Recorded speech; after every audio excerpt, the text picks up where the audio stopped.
اللہ اکبر. جب امام شہید ہو گئے، امام سیوطی نے بھی لکھا ہے کہ آسمان سیاہ ہو گیا، بارش ہوئی، خون کی بارش ہوئی. اس دن جن لوگوں نے چہرے پہ گاز عمل، جیسے آج کل لوگ خوبصورتی کے لیے کریم لگاتے ہیں کریم، ویسے اس زمانے میں لوگ چہرے پہ گازا لگاتے تھے خوبصورتی کے لیے.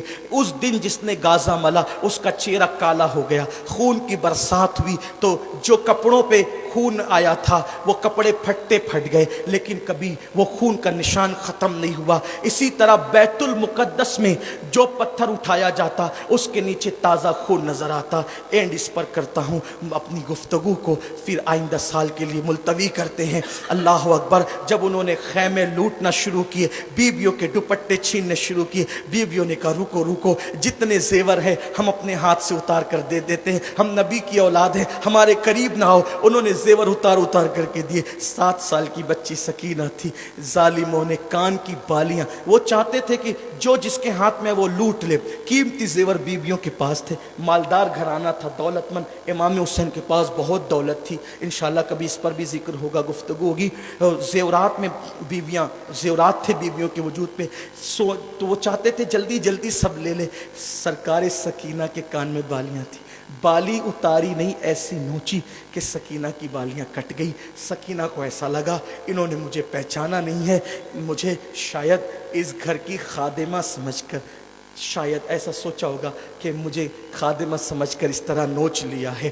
تو انہوں نے کہا کہ میں اپنا تعارف کرا دوں تاکہ یہ میرے ساتھ یہ سلوک نہ کرے. تو جو بالیاں کھینچا تھا خون کی پھواریں نکل رہی تھی، تو کہا کہ میں حسین کی بیٹی، نبی کی اولاد ہوں، میرے ساتھ ایسا نہ کرو. اتنا سن کر تو ان کو لرز جانا چاہیے تھا، لیکن اتنا سنا سکینہ کے چہرے پہ تماچے مارنے شروع کی. کہا کہ اب بھی تمہارا نسب کا غرور نہیں گیا،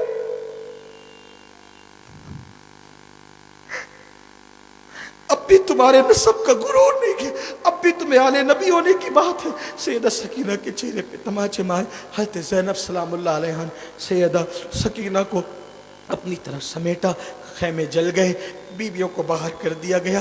جن کے سر کے دوپٹوں کو کبھی چاند و سورج نے بھی نہیں دیکھا تھا، جن کے سر کے دوپٹوں کو کبھی اجنبی مردوں نے نہیں دیکھا تھا، ان کو بغیر دوپٹے کے کر دیا گیا. خیمے جل گئے تھے. اور پھر اسی مصیبت میں وہ وقت آ گیا، سورج غروب ہونے لگا تھا. بی بی زینب نے کہا اے نبی کے گھر کی عورتوں، نماز کا ٹائم نہ چلا جائے، عصر کا سورج غروب ہو رہا ہے. نانا کا فرمان ہے کہ جو عصر جان بوجھ کے چھوڑ دیتا ہے اس کے اعمال ضائع کر دیے جاتے ہیں. بہت رو چکی ہو، بہت رونا ہے، نماز عصر پڑھ لو. اگر عصر نہیں پڑھو گی تو مجھے ڈر لگتا ہے کہ کہیں قربانیاں جو تم نے کربلا میں دی ہیں وہ ضائع نہ ہو جائے. اس وقت بھی ان بیویوں نے عصر کی نماز ترک نہیں کی. میری قوم کے جوانوں، میری بہنوں، میرے بھائیوں، آج کربلا والوں کی قربانیوں کا واسطہ دے کے کہتا ہوں، عہد کر لو، جنہوں نے اس مصیبت میں بھی نماز نہیں چھوڑا، آپ بھی نماز نہیں چھوڑو گے، گناہوں سے بچو گے. اللہ تعالیٰ ہم سب کو توفیق عطا فرمائے.